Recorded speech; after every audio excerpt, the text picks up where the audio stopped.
Welcome to Scrollin', episode number 121. I'm Kat. Joining me, as always, Davis Starjumper. How you doing, man? Doing good. Get past me. We got more exciting people to get to here. Enough of this, yahoo. We have a special guest today. He's the founder and leader of the Xbox NA chapter of the Stoons Goons. He's an official Scrollin' podcast correspondent, an Uncle Boken Sorc enthusiast, and a true goon through and through. Everyone, please welcome Duttagon. What's up, guys? Long-time listener, first-time caller. Fantastic. What's up, Duttagon? How you doing, man? How you been? I'm good. Life is good. I did found it with Red. She is the guild lead, just to throw that out there. I'm one of the leaders, but she is. Okay, she is I think charge. I'm kind of I'm unclear on the management structure of the Xbox Stoons Goons. You know, it's a much more sophisticated situation on Xbox over there. It's they're kind of putting the PC guild to shame. You know, we've had this guild going for a long time. They got organized. How long has the Xbox thing been going? Duttagon, do you know off the top of your head? It's got to be like 6 months, maybe. We'll go with that. So in 6 months' time, right. The Xbox chapter of the Stoons Goons has exceeded the member numbers of the PC chapter. So yeah, we're at kudos to you guys. 145 as of this recording. I think we might be. Don't say our number. Don't say it out loud. Don't say it out loud. Okay, sorry. We're close to that. It's probably somewhere around that. Yeah, at least double, triple that easily. Red says 3 or 4 months, so it may be less than even. We got to find a Red for PC. That's what we need. That's Duttagon's trick right there. Is that he started it. He's got Red. Like, she knows how all those guild things work. Like, I'm going to start a new Patreon tier that's just for purchasing a gaming PC for Red. That is unacceptable, and that's a hard veto. Hard veto. We finally have Duttagon on, and we just convinced Red to switch over. That's our scheme all along. Very disappointing. Very disappointing. Duttagon, I got a handful of questions I want to ask you just to give the people listening an idea of who we're dealing with here, and then we're gonna kind of get into the meat of the business here. So, first question, when did you start playing, and what's keeping you around? Why do you keep playing? Pretty much console release is when I started. I played like WoW back in the day, and I played it recently again, but I wanted an MMO on console. I thought that was cool. I always had a console, so that was the main reason I started playing. And then I would come back to it. It was cool that I could, play something else, come back to Elder Scrolls Online. Don't need to have a subscription if I don't want it, so I don't really pay for anything, so it's still there. So I could just keep coming back over the years. And leaping someone with a controller is one of the most satisfying feelings. And then I met Red and Derp, and then we started this Goon site. I messaged you guys, right? I sent an email into a podcast, and things kind of spiraled.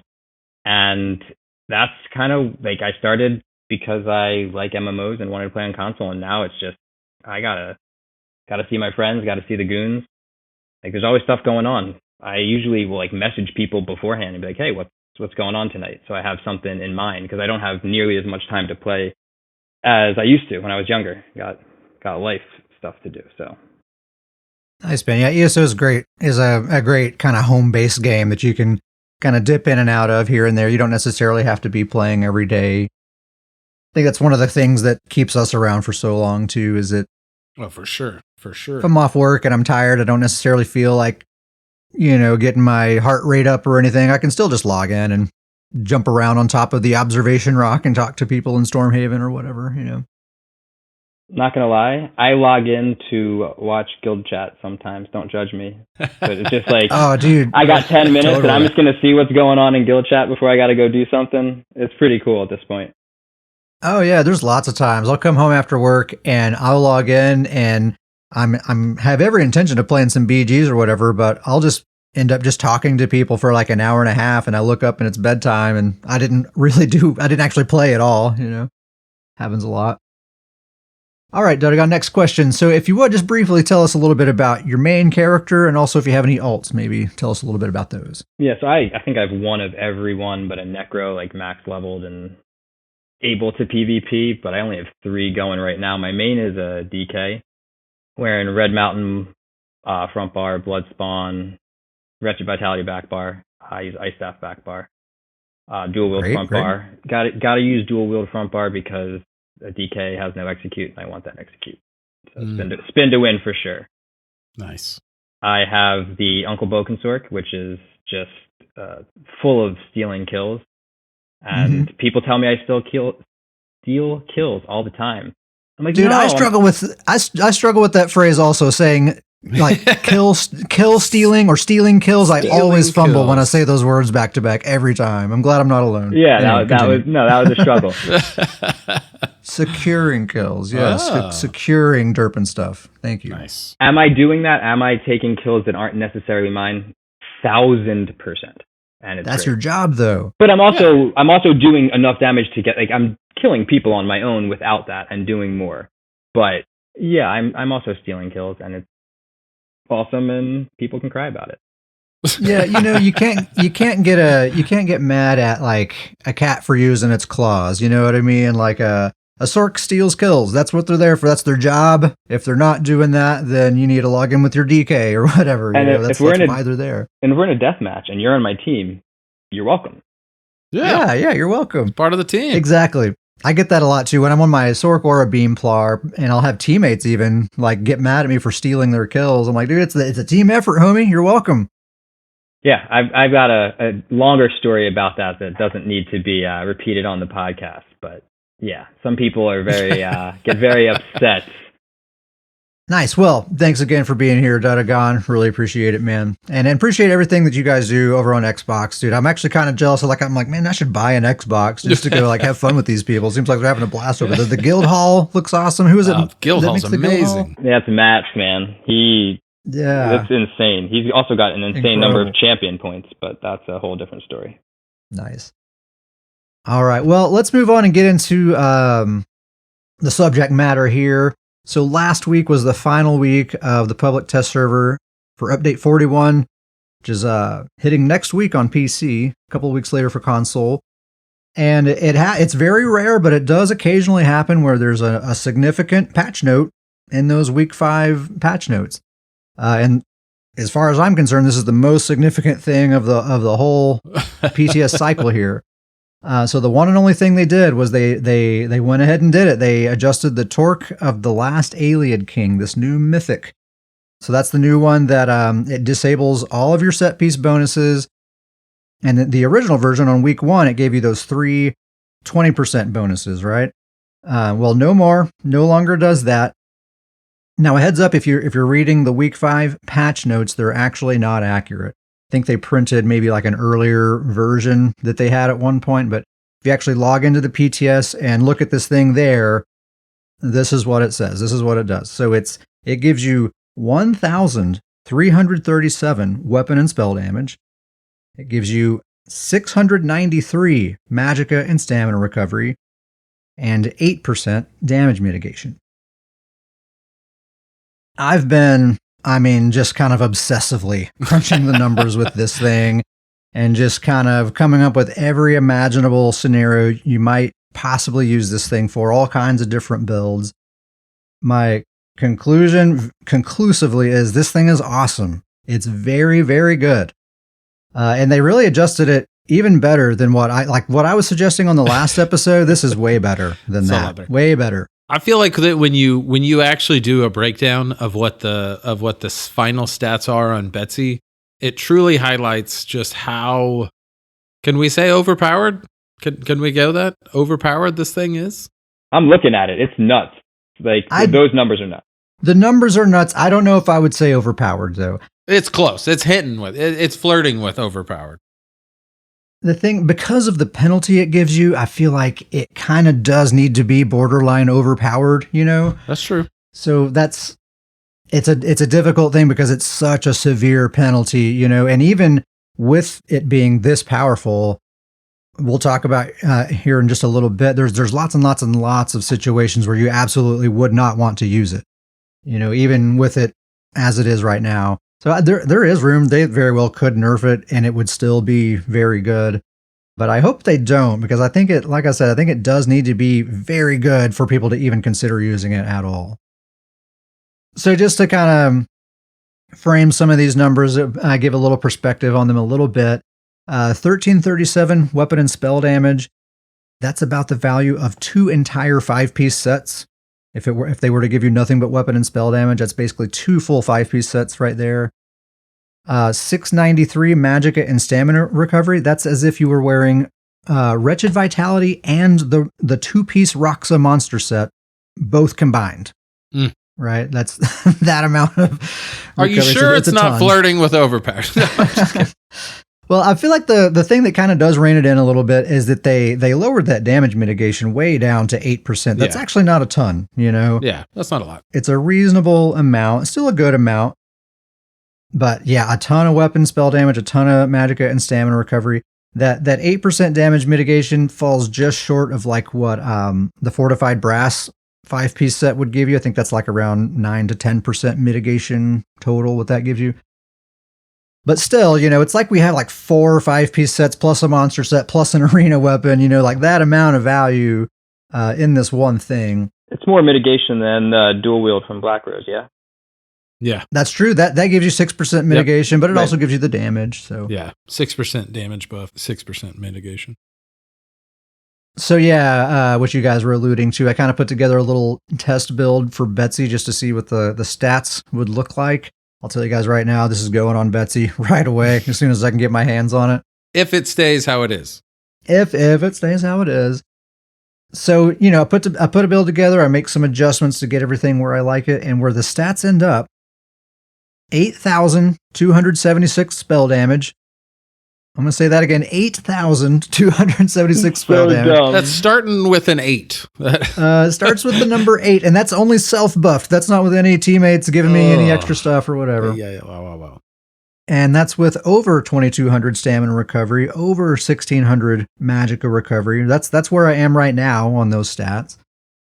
34,000 max health. My resists would be around 23, 22k, which is a little on the low side. But you have the damage mitigation. That doesn't reflect the mitigation that I'm getting from the Mythic. That doesn't reflect my major evasion. Betsy's used to running pretty squishy anyway. You know, like lately she's been a little bit on the tanky, brawly side. This is actually going to kind of balance her back to kind of how she used to be, where she's balanced a little bit more towards damage and sustain and is a little bit more on the squishy side, which is actually how I prefer her to play. Is that with major and minor resolve? Yes, that is with both of those active. These stats are all coming from the build editor where all those things are permanently activated. Okay, yeah. So, if we were to compare that to Betsy's current build, that's Deadly Strikes, Wretched Vitality, Black Rose Dual Wield, Sithis Helm, One Piece Magma. So I compare, you know, her current build to this Ayleid King setup, and basically I would end up losing 3,500 max health and about 4% damage mitigation. So I'll be a little bit squishier, but I gain quite a bit of damage, actually. I gain an astronomical amount of healing power. I mean, I'm going from 6,400 spell damage to 8,200 spell damage. I mean, the healing power is going to be through the roof. Yeah. Plus, I use the Gaze of Sithis right now, which means I can't block. With this thing, I can block again. You know, so I lose a little bit of max health, I lose a little bit of mitigation, but I make up for it with a ton of healing power plus the block button. I'm actually probably going to be more survivable, I think. You know, plus I'm going to have my damage is going to be quite a bit more too, so I'll be pressuring people more, so they won't be able to kind of come at me as hard. It's going to be good. It's going to be very good. And by the way, I could get that max health and that mitigation back if I wanted to. If I just ran 5 heavy pieces, that would put me right back at the exact same max health that I have right now, which is 37,000. It would put me right back at the exact same resistance that I have right now, which is around 27, 28,000. And I would still have 7,800 spell damage. Holy cow. And 2,000 stamina recovery. You know? That may be the way I would do it, is because you're only losing 400 spell damage and you'd be... Holy cow, yeah. This thing is wild. I think that's actually what a lot of people will end up doing. Just run a heavy armor setup and you're going to be golden. You know, I don't like to play that way. I'll probably just go ahead and be a little squishier, have a little more recovery, a little more damage, but that'll be an option. That'll be a great option. It won't be hard to test out because you don't have to you just get whatever you want. in the different, Yeah. right? Like it doesn't have to be Yeah. a specific thing. It doesn't matter. Oh yeah, I can't wait to like put my build together for this thing. I'm absolutely going to craft the pieces, but it's just going to be like non-set pieces. Yeah. And that's the thing I feel like with this thing is that once you have it, throwing a build together is going to be pretty darn easy. Oh yeah, that's one of the things I wanted to talk about. I actually had this idea of like a cool kind of play style you could have with this thing. Davius, your main character, Davius Starjumper, your Templar, would actually be a great candidate for this because he has like every skill point possible in the game. He has like every ability unlocked. So like, imagine you had this mythic and you just had kind of a wide assortment of various armor weights and traits and different weapons and all kinds of stuff in your inventory. And you decide, okay, this match I'm going to be a sword and shield tanky kind of bruiser guy. This match I'm going to be a roly-poly bow build. This match I'm going to be a dizzy swing build. You know, like you can just on the fly, just do whatever you want. Could have 5 different builds on that character. Yeah, just swap pieces in and out as you please. Just don't even think about, you know, anything really other than just, okay, I need another medium piece or whatever. Wow, that is a really cool idea. No, I like that idea. If you spend any time in the no proc Cyrodiil campaigns or Imperial City campaigns, I think you have to have this thing. That if they leave it like it is right now, I think you will not be able to compete against people who do have it if you don't have it yourself. So I'm not sure I know where I have where I stand on this. Oh yeah, I see the concern for sure. So let's imagine little Timmy is this no proc, like loves no proc, has his stuff set up, all his gear, whatever, but isn't allowed to buy the new chapter. I don't think that's the case for this. So remember, this is not a chapter. This is a small DLC, and so everyone will have access. So I think that's not actually super clear right now. I've been trying to find lead information online, and it's just not available yet. But I did come across a forum post. I think I can't remember where I saw it, but somewhere I did see someone say that the leads are all available in the base game, but I'm not able to confirm that. So I'm not really sure. I like that. Yeah. I would say this. I have to ask you all this. GrizzlyCon says, pretty sure it's base game. Sorry, go ahead, David. That's a good stamp of approval if GrizzlyCon says so. Shout out GrizzlyCon. But I got to ask you all this. Do you think it will go live with this current setup? Like no more adjustments. You think it's going live with this? And I know we're very, very, we're at the tail end of the PTS. So if they do change it, there's not a lot of time, but.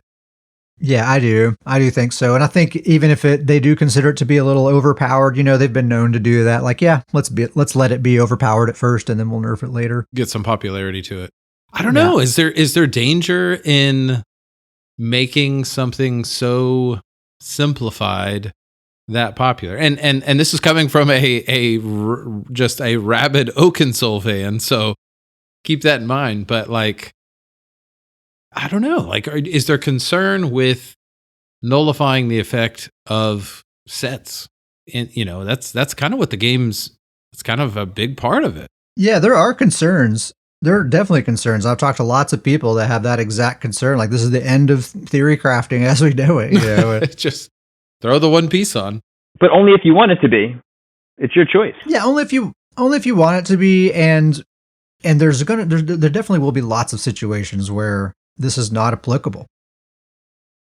It's definitely not the end of theory crafting. That much is for sure. For one thing, like I was saying earlier, like in any kind of group situation, it's not going to apply there. This is a fully selfish thing.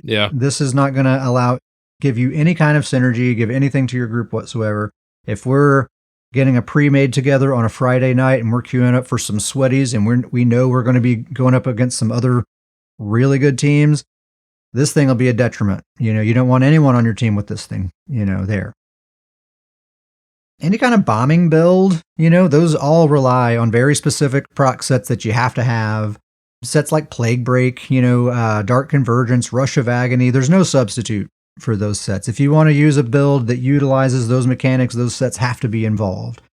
Mara's Bomb, like defensive sets like Mara's Bomb or Sisters or Weird Tree or something like that. Yeah, again, it's not easy to replace those sets with just like raw stats. Those sets are things that kind of like happen automatically and really bail you out in a clutch situation. lots and lots of incentives to make these traditional kind of, builds using sets and stuff. People like seeing the flashy effects and the procs and all that stuff. People like being creative with their builds, and they're going to continue to do so. There are purists out there like myself that really like stat focused builds, and I make stat builds knowing that I'm kind of taking a little bit of a hit. I'm not as effective as I could be if I weren't such a purist. You know what I mean? And that's just a choice that I'm making. And there's other people that do that, but there's still lots and lots and lots of room for actual theory crafting. Like Stormhaven, the duelers in Stormhaven, they're going to be after the very best possible dueling setup. That's not going to be this. I can guarantee you that. So there's lots in theory crafting. Oaken Soul brought about a lot of similar concerns. A lot of people were saying a lot of similar stuff when that came around, and we can clearly see now that fits right into the game perfectly. Appeals to a certain kind of player. You get this kind of limitation, but it also frees you up in a lot of ways as well. And I think this is a similar kind of thing. You guys taking groups to no proc IC? We might. I tell you, there's a much stronger chance that I'll actually join those no proc campaigns now, because if I'm doing some battlegrounds and this is my build with Ayleid King, and then shout out to Gummy Bear, he does a lot of no proc. If he hits me up and says, "Hey, let's jump into no proc Cyrodiil," my build's ready. I'm ready to go right now. I don't have to find some special build. Get some transmutes along the way. Yeah, exactly. Could also be really great for werewolves. If you think about like a werewolf, they're kind of balanced for the fact that they don't have a back bar, but this kind of gives them a back bar. Like at least it gives them the stats as if they had a back bar set that's getting procced or something like that. I hadn't thought about that on a werewolf. I could see some pretty nasty werewolves with these kind of stats. I think it will be excellent on a werewolf. I've talked to a couple of werewolf mains that think it's going to be pretty good too. Yeah, so bad for groups. I think it would be bad for just generally any support build. You're not going to want to use it. The Arcanist class, I think, would not want to use it. Generally, they kind of have a hard time killing things without using proc sets to kind of supplement their damage. So I think they would not really be interested in a thing like this. But what about you guys? I want to know if you guys are interested in this. Duttagon, are you going to farm this thing out or what? Maybe. If people if people want to do like no proc IC and like get like a real group, I would consider it, because I don't love bombers. Mm-hmm. But like I don't think this is high on my list of things to do come the release of this. See, there's a perfect example. You're not interested, so it's not the end of theory crafting. There you go. What do you think, Davius? So I've gone all in on Oaken Soul, so it's tough for me to say that I'm going to make a non-Oaken Soul build, but I probably will farm this just to have it. I keep staring at that 8,200 spell damage, and like I can't look away. I can't look away from that with 2,200 recovery. Man, that's so much spell damage. Yeah, it's so hard to reach that number with the rest of your stat sheet looking as good as this does. I'm changing answer. Are you guys, hold on. Are you guys farming it like right away? Oh yeah. That's going to be like probably my first day off. That's what I'm going to be spending my day doing. Yeah. And I got 2 weeks, right? Till it releases on Xbox. Yeah. Yeah. So I'm not making any decision until you guys tell me how good it is. Okay. Good plan. That's my answer. I bet you I farmed this in the first week for sure. Just to test it out. I just want to see those numbers on one of my characters. And I do think it could be fun. Like you said, it's not going to be good for team builds, but it could be fun for some just goofy group BGs where everybody's throwing one of these on there. Or like you said, no proc IC. Or if we have a guild event, like our Goon Wars that we do. Okay, the rule is everybody has to wear this mythic. Everybody's got to wear that. Actually would be a fantastic Goon War. That would be awesome. Yeah, so I'm probably going to farm this. You guys have made me change my answer like 6 times. Because we're doing our first Goon Wars this weekend, so this could definitely be something fun for a Goon Wars. That could be super fun. I like that idea. Yeah, because I've always toyed with this idea of like, okay, I'd love to have a guild event where we only just bring, Rubedite gear, no sets allowed. Mm-hmm. But that's kind of hard to get people interested in that. Like a lot of people have a hard time getting on board with that, but this maybe they could. I'll tell you what, this is the perfect opportunity. We have a Goon Wars. Everybody wears double stoons. Double stoons in this. It's going to happen. It could finally come to pass. That's great. Finally, that's a viable build that we can do. Double stoons and the Torc. Let's do a quick recap of all the stuff that's on the PTS that we're looking forward to coming up in this patch. Of course, we're getting the content itself, these 2 new dungeons. As far as combat balance goes, the big thing is the status effect rebalance. Basically, status effects are generally getting buffed across the board. Major, minor, vitality, and defile now apply to damage shields. They were also slightly nerfed. The Arcanist Beam was nerfed. Their status effect passive was nerfed. The Dragon Knight's Combustion passive was buffed to 40% instead of 33%. Necros now have this new sacrificial bone, the self-blast bones thing that I'm very curious to try out and see it in action and see what people are able to come up with for it. Nightblade's end cap is getting buffed, basically. Concealed weapon no longer gives major berserk. It has like a unique 20% buff that only applies to itself now, but it also gives you the minor expedition on both bars.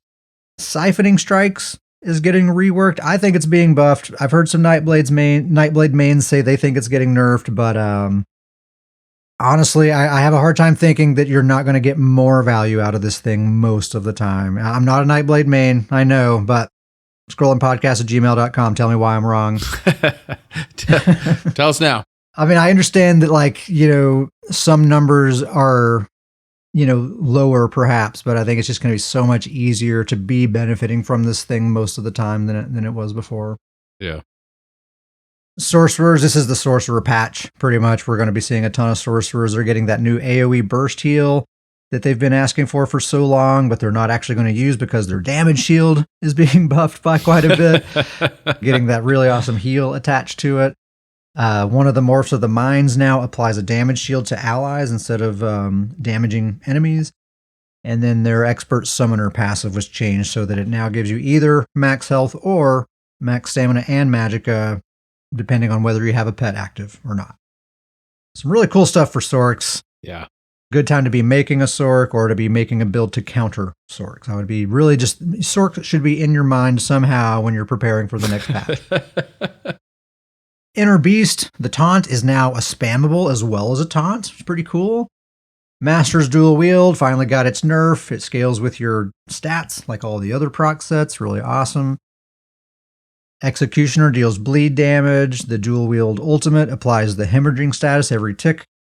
The Vampire Spammable and the Werewolf Pounce abilities always apply hemorrhaging now. And we're getting a bunch of new sets. We're not gonna name them all, but of course the new Mythic we just talked about. We're getting Oak Father's Retribution, aka Oak Daddy. Is shout out to Sir Newbie. He's I don't know if he coined that himself, but I heard him say it. It's hilarious. I think we're kind of overshadowing that with the talk of the new Mythic, but that will be a great set. The Oak Father set. Yeah. And that's going to be a great just kind of bread. You know how right now 5 pieces Shattered Fate is kind of I don't really know what my front bar set should be. We'll just do 5 pieces Shattered Fate, and that's going to work pretty good. I think Oak Father is going to be the new thing that is that. I know you guys both are actually looking forward to the Anthelmir's construct. Yep. Oh yeah, gonna be great. Hope so. You've seen it. I still have yet to utilize it. So I was really excited about it, and then Ket tested it live for me, and I feel even better about it. I will say that. Yeah, it seems good. It seems very good. And I know Duttagon has some ideas about it that he's going to talk about here in a little bit. That other monster set too, I actually haven't heard many people talk about it. I think there might be maybe a cooldown that is not stated in the description there, but the one that gives you the damage shield and the minor force.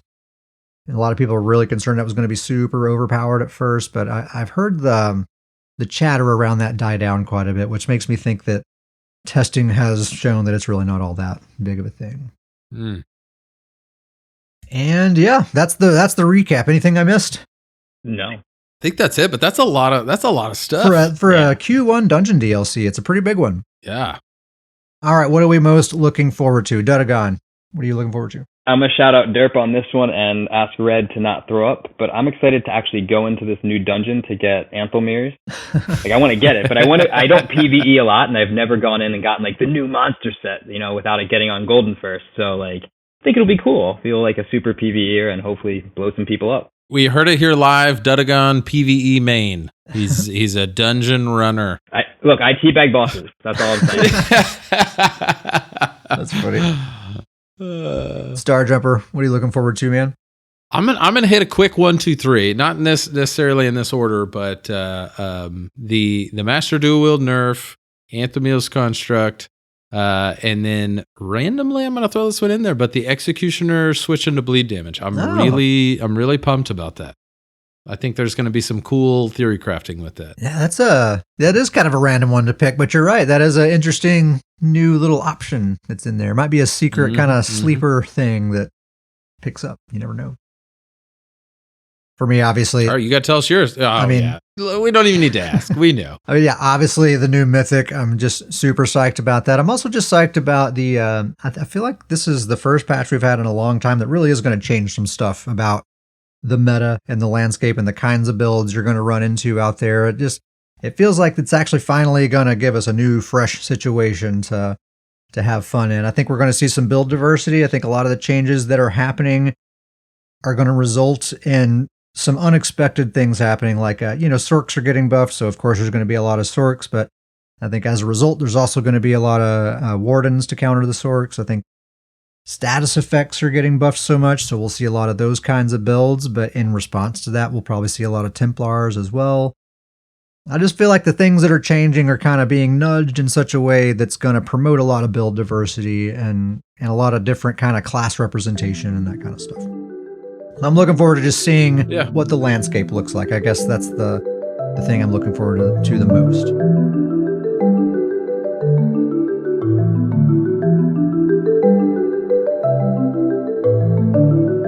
Whitestrake's Mayhem. Is it still going on? Yeah, it's still going on, right? Or not? No, I think it ended today. It's over. It's over. I knew that. Over today. It was just this morning. But it was pretty fun while it lasted. We normally just do a lot of Imperial City. We kind of just, at least for me, I just do Battlegrounds all the time until Whitestrake's Mayhem hits, and then it's Imperial City time. And it's pretty much what we've been doing, especially on the weekends. We've been doing like a blue group on Friday, a red group on Saturday, and a yellow group on Sunday. That's how we've been doing it. Usually just small groups, super fun. I think I made like in the ballpark of like 200K Telvar, which I know is small potatoes compared to some, but I'm happy with that. It's a lot of Telvar. Yep, a lot of Telvar. Yeah, there's a lot of Telvar. A lot of fun times with goons. Everyone's just like real laid back. We're not super sweaty, but we had some really good fights. I found that the second campaign that they opened up was the more fun one. Not as many Zergs, but still very populated and some actually like good manageable fights where you're not swarmed by like 1,000 freaking people. Well, I'm curious to you guys' feedback. I feel like that, and maybe it's just in my head, but I feel like that the BG queue has been popping a little quicker. Oh yeah, through Whitestrakes. Oh yeah, it's also a very good time to be doing some group queues because that's like one of the few times the queues actually pop pretty good. Yeah, it's a lot of. Well, I felt like that for the solo and for the group, but yeah, it was a lot of PvP. Just a good time for PvP. Yeah, and you also get kind of a more like wide variety of skill levels in a match, which kind of makes it kind of fun, because like, when you're regulars that play like every single day and you run into a lot of the same players and, most of them are pretty good, so you're having to work really hard for every fight. But now you get in these games during this event and it's a mix, some people are really good. Some people are really, really, really good. Some people not so much, and it's just, you kind of have good balance. You get a really exhilarating experience because you kind of got the whole spectrum there. You almost got your butt kicked. You did get your butt kicked. You killed a few people yourself. You kind of had the full range. So, Duttagon, any Whitestrakes experiences that stand out to you? Honestly, I've been on my healer a bunch. We did IC, and sometimes you need 2 healers. So I have for sure. a Templar healer that I've been running around on. What faction did you guys run on? Careful. We're yellow. Ah. Oh, jeez. Oh, goodness. I need a break now. Okay. Okay. I need an actual. Guys, we're gonna take It's a another different server. Different server. That's fair. That's fair. I don't know. I've always been yellow. I don't know. I think because like when I first started, the race I wanted to be had to be yellow. How many Nords? I have 0 Nords. Okay. I'm quite bored of Nords. Oh, jeez. Oh, goodness. I am trying to. You know what? This episode's gone on long enough. So yeah, we did some IC on yellow, bunch of BGs and stuff. We did some of these like 12-man things. Like we didn't do Goon Wars, but we got 12 people into a party. I randomly assigned 3 groups, and we went in and had a match or 2. Nice. So That's awesome. That's yeah, awesome. That's it was always like a lot of fun. Pre-Goon Wars to see if people liked it, and if you can get 12 people on like when we were just doing a solo queue to do it, I think we can get 12. Well, heck, I mean, you posted the signups today, and it was like 10 out of 12 full in like 2 minutes or less. I mean, well, the first 6 were officers, and I knew that they were all going to be there beforehand. And then two of the friends were very quick. I would say before we even announced it, they had shouted out that they were interested. I just want to point out that the PC goons do not have officers. It's just the disparity. How much you guys have surpassed us at this point. Golly, their organization level is just like, through wow, the roof. okay, I really thought I had a guild here, but no, I'm learning that I did not.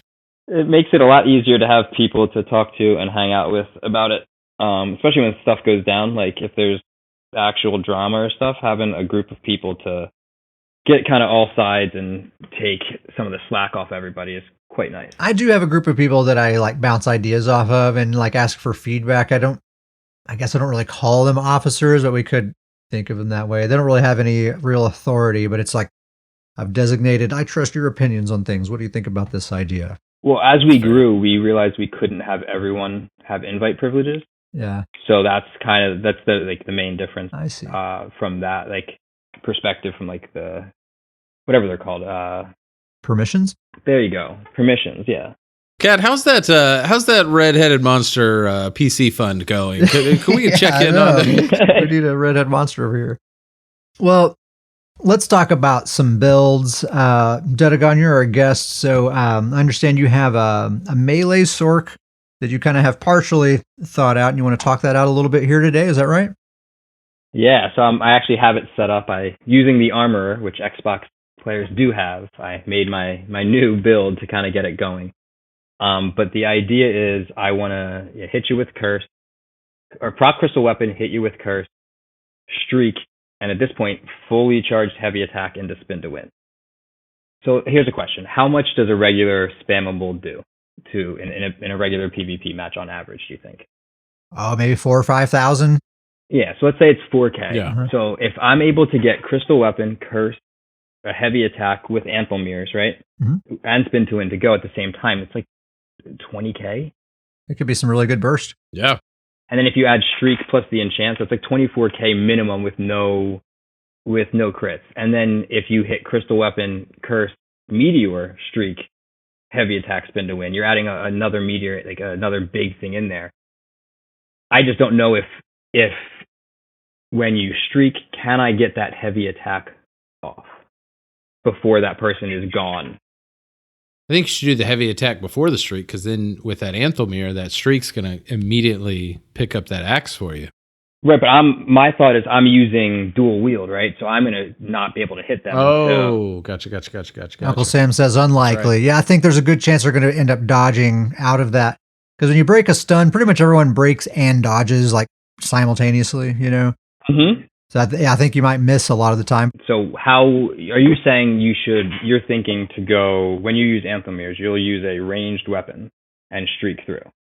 Yeah, I do think that is, I do think that's the way to go, because then you could at least at the beginning, not necessarily even start, but at least at the beginning of your combo, you can have that heavy attack with the additional damage of Anthem Mirror. Okay. And then you're finishing your combo by, one, you'd stun, pick up the axe, and then you could potentially, with that stun, finish him off. So I also thought about doing some sort of bow Sorc and using, crystal weapon, like haunting curse, heavy attack with the bow, streak into him. Can throw meteor in there as well. Okay. I think that would work really well. Okay, so it's not a melee Sorc.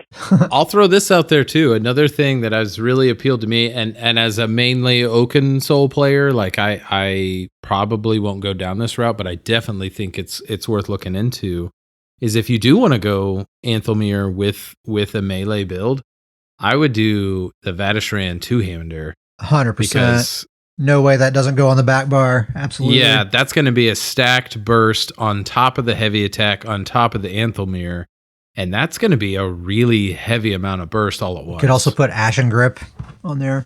Yep. Mm-hmm. I went through, I have all these sets because... all these approved sets. So, yeah, no, Vate makes sense. You could even do, if I was going to do this and I wanted to have Wretched, I could go Wretched front bar, Vate back bar, and agility, like 3-piece agility. Okay, this you guys have completely changed. Hopefully in a good way, not completely. Well, yeah, I mean, I don't want to go in there like this is going to work perfectly, and everyone's dodging. I'm like, what's happening? It doesn't work. It's like, no. So yeah, that's why I brought this here, so someone could be like, that's not really gonna work. You could even go with your original idea, no problem, and just not use Streak necessarily as part of the combo. You still have Streak slotted, but it's just not necessarily part of the combo. It would still work. Thinking like back bar, Vigor, Hurricane, Crit Surge. What for those last two spots? Dark Deal and a Damage Shield. You think Dark Deal and Damage Shield? Yep. You think Dark Deal over... Yes. The new... Whatever the other thing is, yes. Yeah, Dark Deal's always... Dark Deal's non-negotiable, in my opinion. Yeah, okay. That's always a safe bet on the bar, for sure. David Starjumper, you have... you want to talk about your Stam DK, Lord of Nords, give us a little update and kind of take stock of what's going on with him? We're in the year of leaping, so I gotta talk Lord of Nords. We're in the leap year. That's true. It is a leap year. The whole year is dedicated to just leaping. So it's definitely the year of leaping. Yeah, my Stam DK, he's actually who I've been playing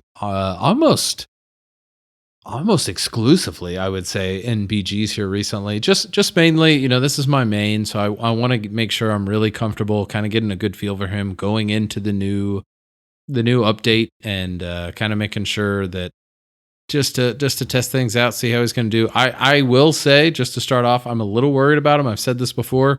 He already struggles with dots, so with all of this status effects, I don't have a good easy cleanse on him. I don't have a way to do it other than just hoping a Templar is on my team, so I do have some concerns there. But just a reminder of the build. It's the Oaken Soul Ring, 5-piece Basalt-Blooded Warrior, which is that specific DK set, 2-piece Blood Spawn, the Black Rose Dual Wield, and then 1 Trainee, 1 Druid. And before I go into the bar here, I actually have made a slight change. I've swapped out an ability on Lord of Nords. Stop the presses. Yeah, calm down a minute. Everybody calm down. Not a huge change, but I actually swapped out the spin to win spammable. I've actually gone back to Noxious Breath. Oh, okay. I feel good about this change. I've got a lot of reasons for it, but hey, that AoE breach is really nice for team play. Yeah, and really, shout out Uncle Sam. I was doing some BGs with him, and that's really, I was already thinking about it and doing some BGs with him. We kind of helped. He provided clarity to me that the goal of this build is really just to be a full-on brawler on the team. The goal of this build is not to get kills. It is not a kill count type of build. It's to get in the fight, take a lot of hits, really be upfront in the damage and just apply pressure. And that's really where the Noxious Breath makes a lot more sense for the build. It applies the dot, it applies the major breach, it still does AoE. It's actually a slightly harder hitting AoE due to the DK passive that makes their poison damage abilities deal a little bit additional damage. Helping it with sustain by applying poison status. Yep, the sustain is a little bit better, and the biggest part is that for me it's the dot and the major breach. With this build being that team brawler helping with pressure, that dot and applying major breach to the entire enemy group that easily with the AoE, it's just such a better team brawler setup. This build's not a high damage, high kill count, and so it's just a lot more helpful to the team than that spin to win was. And it really overall, like in the testing, the damage numbers have gone up a lot. Like it's a lot more damage, a lot less kills, which is exactly what this build should be. Yeah. Yeah. I'm laughing at Sam there with the top rope leaps. Always with the top rope leaps. Yeah, it's so important for like Oaken Soul builds. Like, what is my purpose? You know, Yeah. and you really just have to focus in on that. Yeah, and that's kind of what I want to dive into is the bar to me really is covering a lot more ground now. So just to kind of go over that bar setup, it's the Noxious Breath, Deep Breath, Cinder Storm, Coagulating Blood, Quick Cloak, and of course the Leap.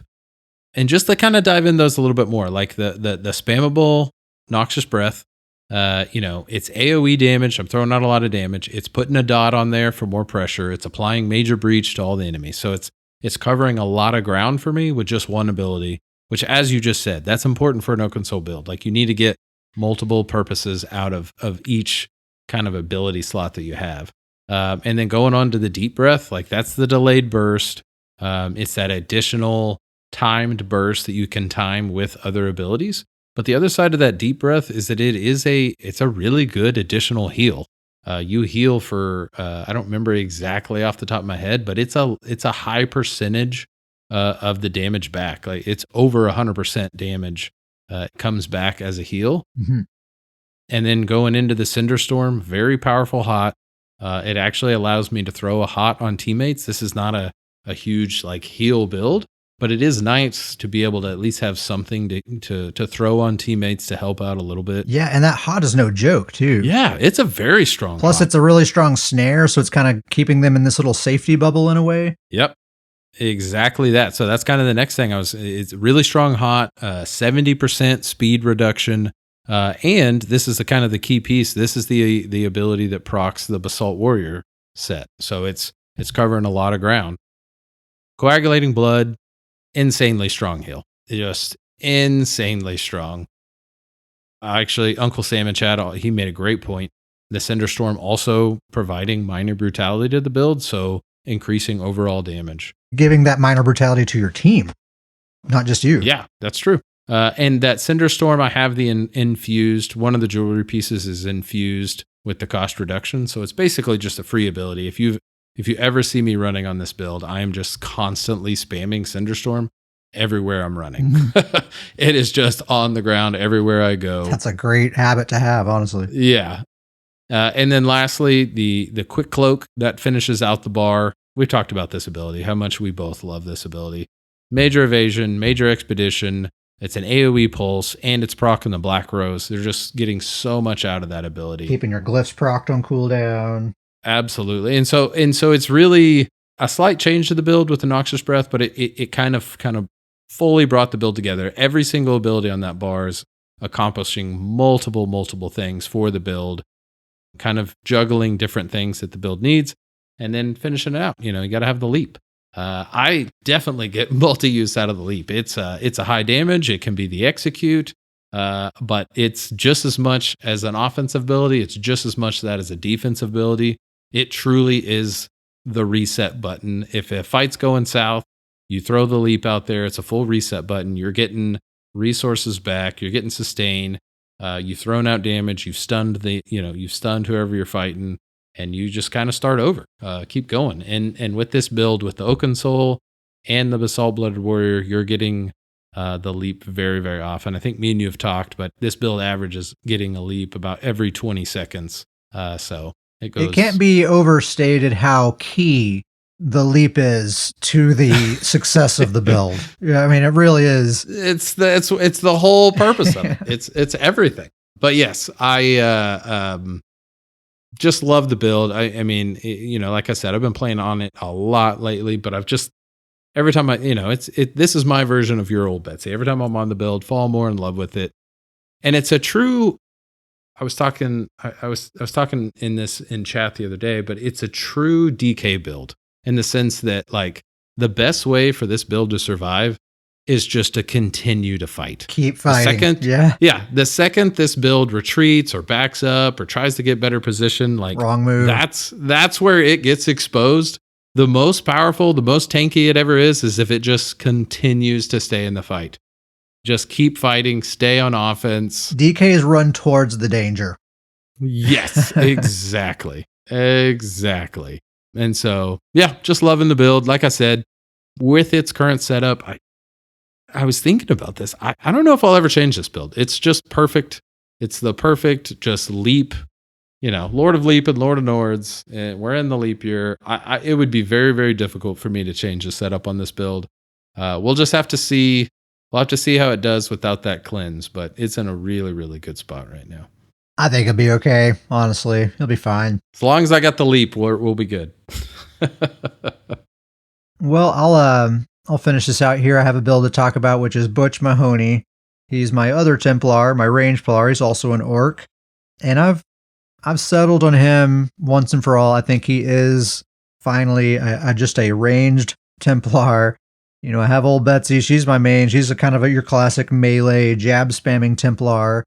And Butch has been on my roster here. I've had a hard time actually finding a build for him that doesn't make me just want to bounce right back over to Betsy, And I've tried range Plar lots of times. I've tried a lot of different variations of range Plar, and it just has never clicked with me. I've always bounced off of it really quick. I don't know. It just seems bland. I don't know. I can't quite explain it. It just doesn't really click with me. But I finally have found a build that actually I like quite a bit. I think it largely has to do with the fact that I found a bar setup that feels good. But anyway, the gear setup is orders. You guys are going to laugh at this build, by the way. It's the most Ket Sparrowhawk build possible. It is Order's Wrath as a double bar set, Wretched Vitality on the back bar with a bow, Master's Lightning Staff on the front bar, Gaze of Sithis, Mythic Helm, and One Piece Magma. I mean, every bit of that are just like all my favorite sets in one build. Yeah, this is just, you just put all your favorite sets on a build. That's the only chance that it stood against going against old Betsy. That's true. That is true. He needed all the help he could get to compete here.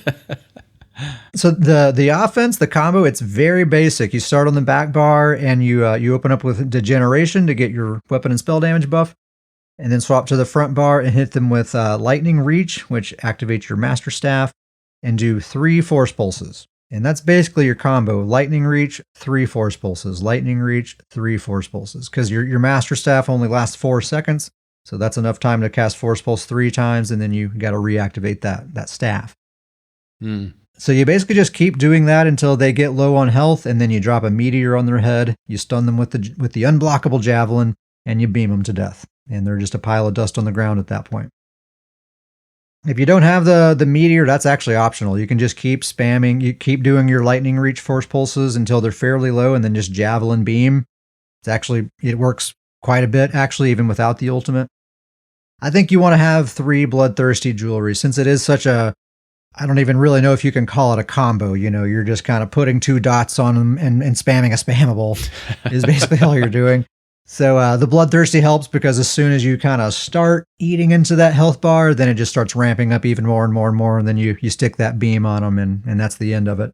So I really do think the 3 Bloodthirsty is important to actually being a threat to people outside of that execute range.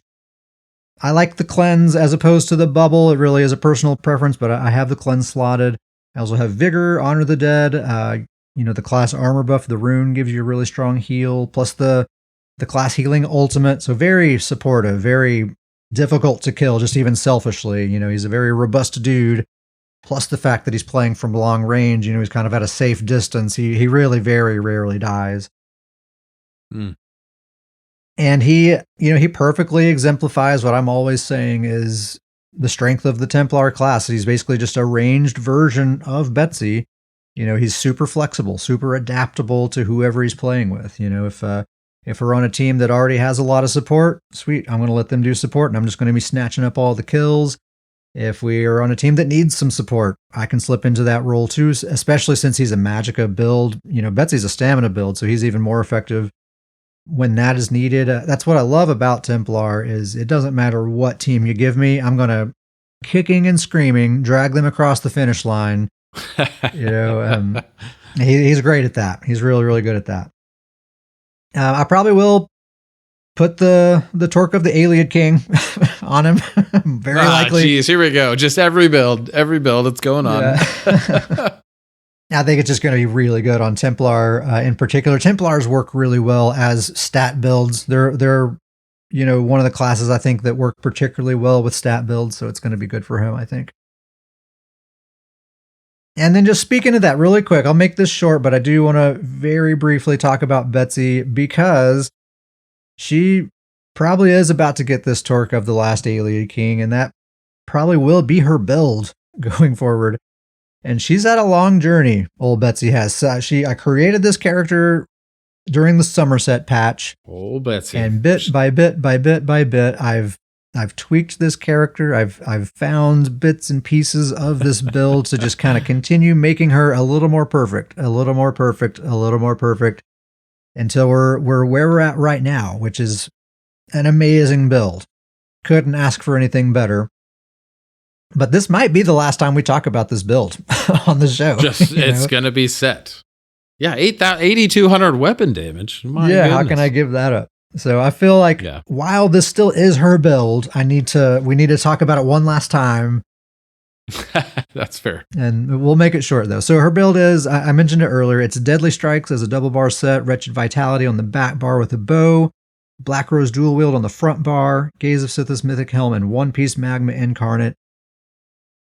For a solo Battlegrounds build, I challenge you to find something better. It's, as far as from the perspective of treat every match like a death match and my team's going to win.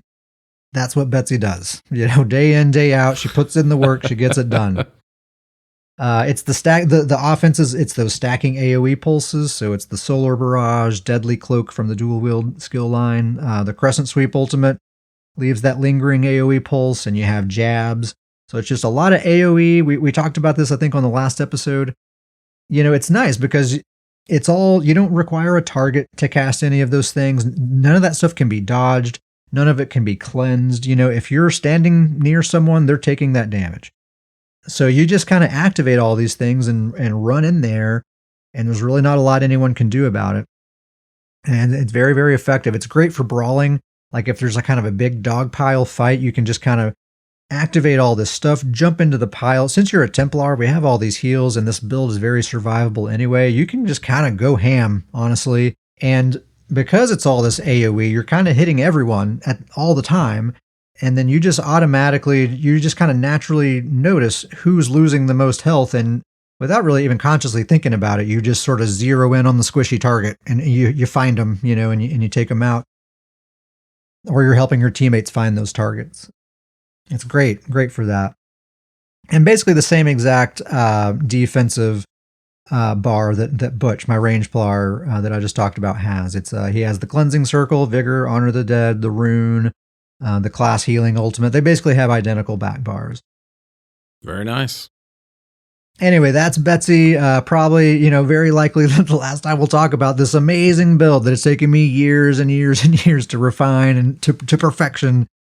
And it's finally maybe meeting its demise. How does that make you feel? It makes me a little sad. We've come full circle. Ket is now against the Torc of the Ayleid King. I'm actually composing my letter to Zos right now, protesting this new mythic. Yeah, he's against it. He's got so much emotion. He's been all sides of this new mythic. No, I do. It is kind of a shame that. But here is the thing, though. It's not necessarily that this new mythic is better than this build. It's just more suitable to how I want this build to be. It's a similar amount of value. If I compare the two builds to each other, they have a similar amount of value. It's just that her current build, that value is allocated a little bit more on the defensive side. And something I've been saying about Betsy for a long time is if I could, I would like to shave off some of that defensiveness for more damage. And that's exactly what this is giving me. So, it's hard to pass it up. Well, I also think it's important to note you've always been a very much a fan of stat-based builds. This Ayleid King is going to be the full stat-based build. That's a lot of stats. It's a bunch of stats. That's all the stats. Yeah. Also, I did just actually yesterday put up a build video for Old Betsy on YouTube. I haven't done it. I haven't made a build video in ages, but I just felt inspired to do that. So if you want to see, you want to hear kind of a more in-depth explanation of the play style and kind of where your mindset should be, and plus some pretty good footage of kind of demonstrating the build in action and all that stuff, just go search Cat Sparrowhawk on YouTube, and that's the most recent video there.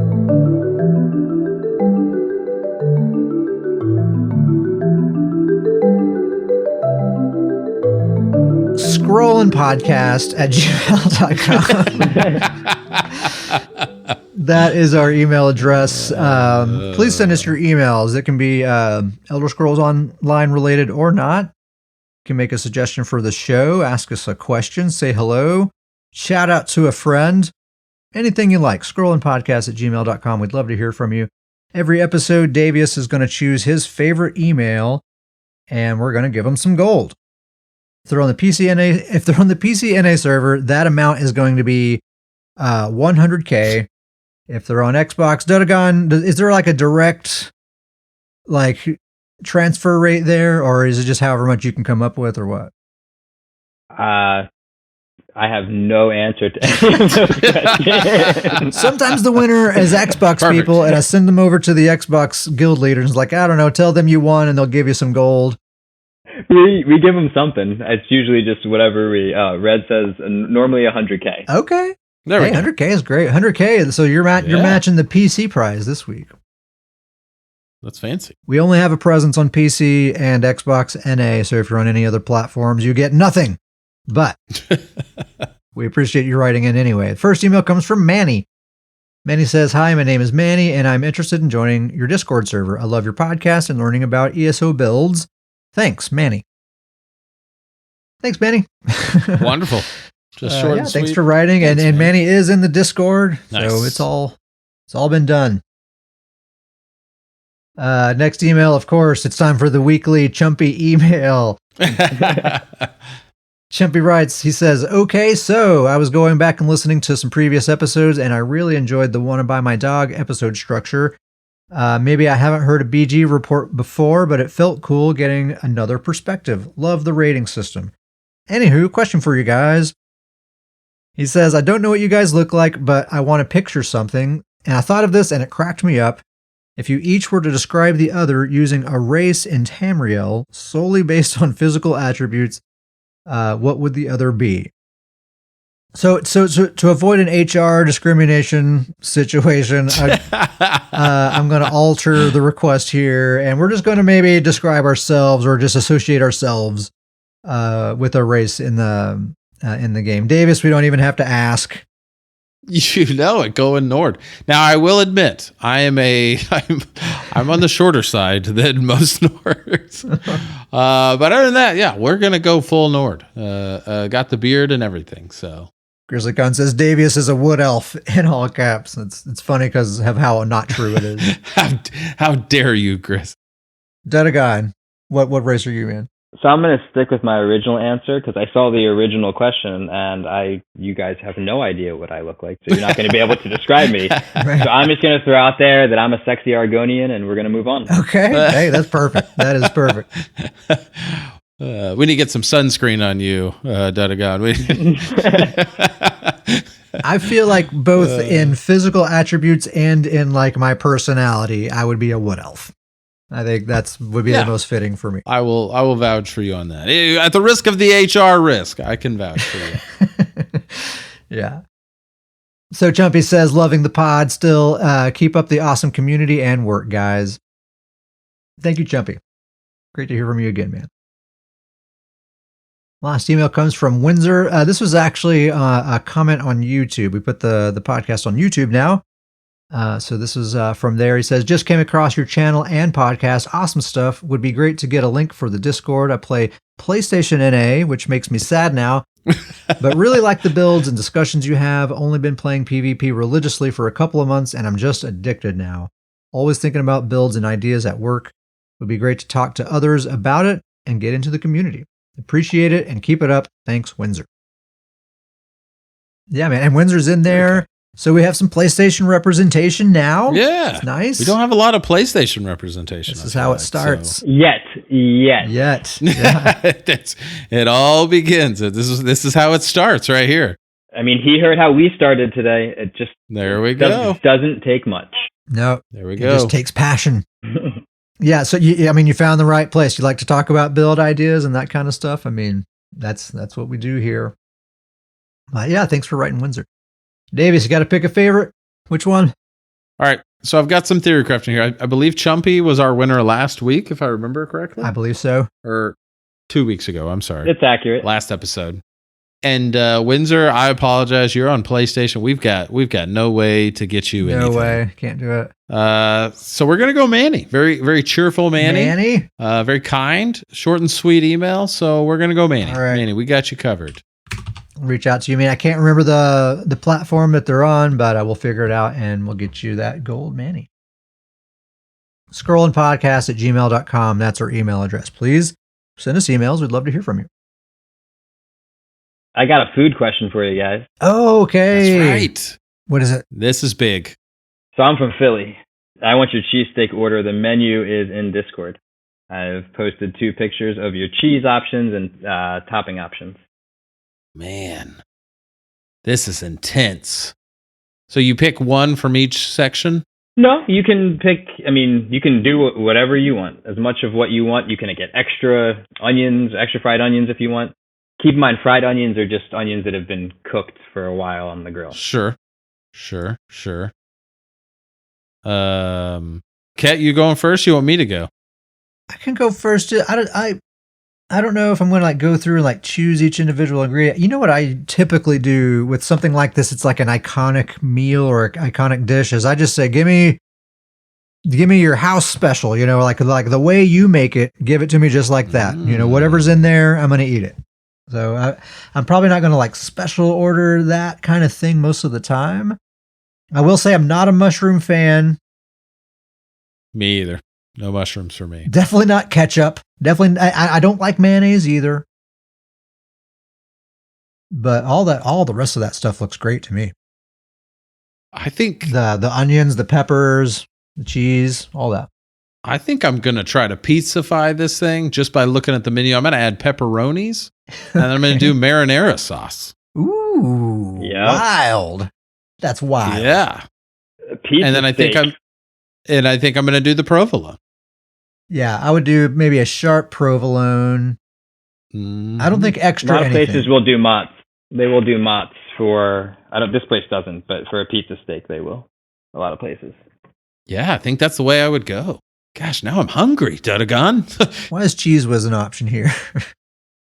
Because that's the iconic is fried onions and Cheese Whiz. That's probably what you would be getting if you ask.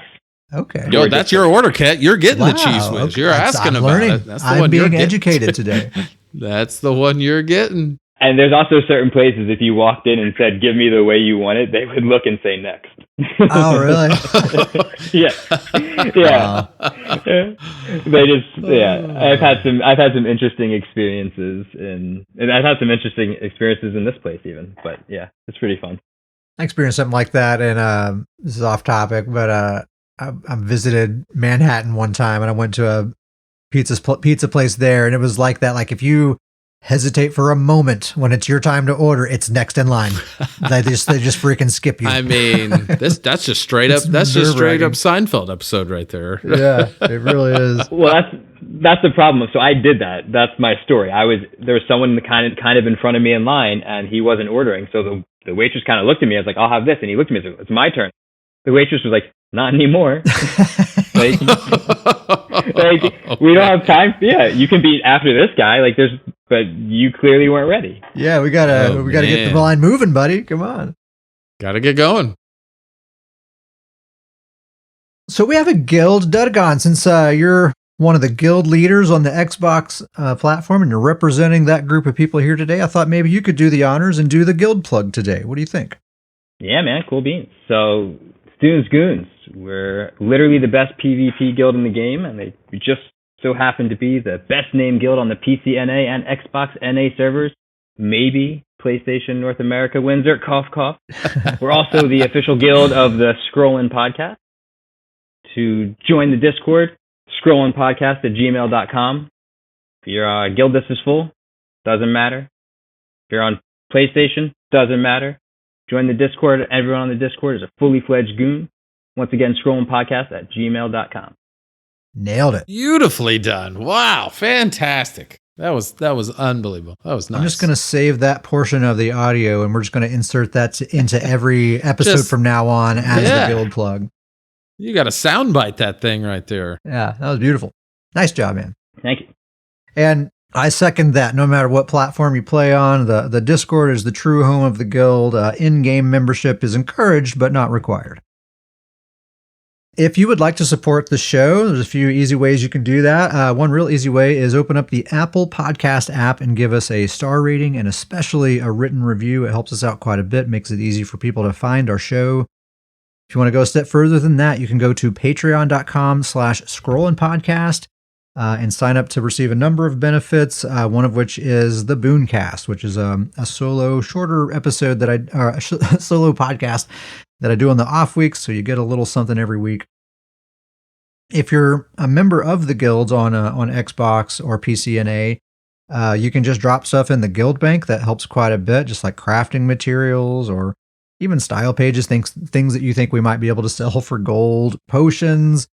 We do a lot of theory crafting. We do a lot of build testing, and all of that stuff makes it here on the show. So that certainly is a very helpful way to contribute. And the best thing anybody can do is just join our community. Come hang out with us on the Discord and be our friend and talk about the Elder Scrolls Online with us. That is the main thing that fuels this show, is just talking about this stuff with friends. If you go through and listen to this podcast that we just had, a lot of the conversations that we had here were just us just repeating conversations that we had with our friends in Discord for the past 2 weeks, So that's a great way to help, just joining the Discord, scrollinpodcast@gmail.com. Shout out to the chat. Oh my goodness gracious. Avid Necro, Barbecue, Derpin Stuff, FK, Grizzly Khan, Matanzas Warrior, is that how I say it? Ricky Bass, Redhead Monster, Uncle Sam. There was probably some more earlier. It was a long list. Yeah, I feel like we had some more in there. Just a packed house. Boy, oh boy, oh boy. Full party tonight. Duttagon, you'll have to come on more often so we can actually get some people in the chat. It's been nice. Hey, man, it's a good time. It has been a great time.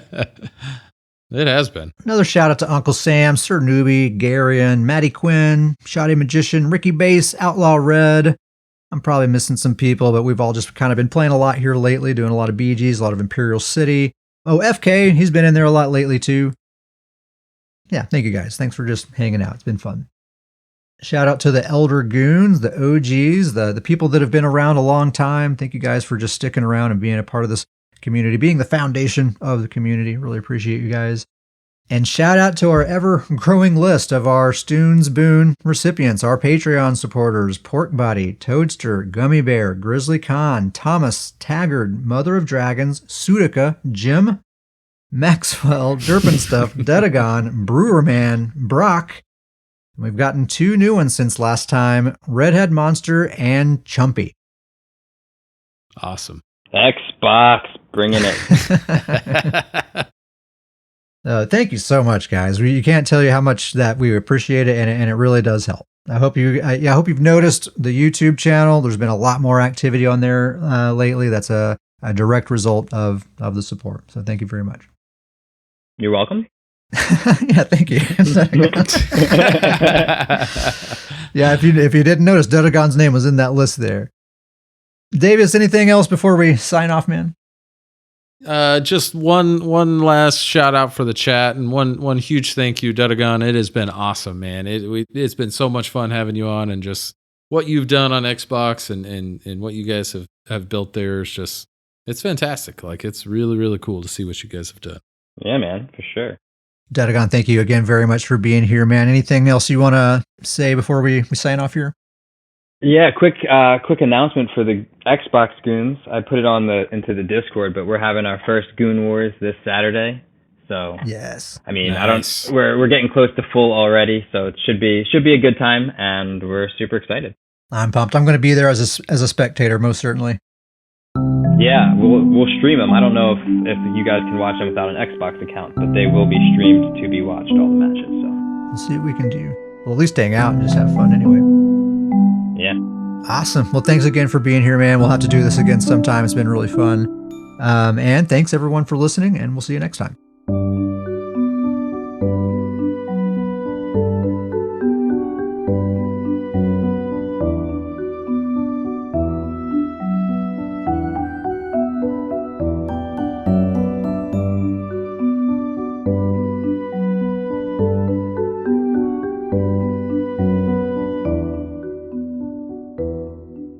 Starjumper here is brutal when it comes to Magic, dude. Okay, you're talking to this man. He's all nice and polite and just like the most wholesome person you've ever met until you start playing Magic the Gathering. Okay, and then you just slap me in the face or something. Like, put that mana down. He literally reaches across the table and slaps you in the face. Just not just once, just repeatedly. I can't control it. The urge takes over. When was that trample? Is that one of the things that's a thing. That's an MTG term for sure. When you trample someone, you got to slap them in the face. It's the rule. It's true.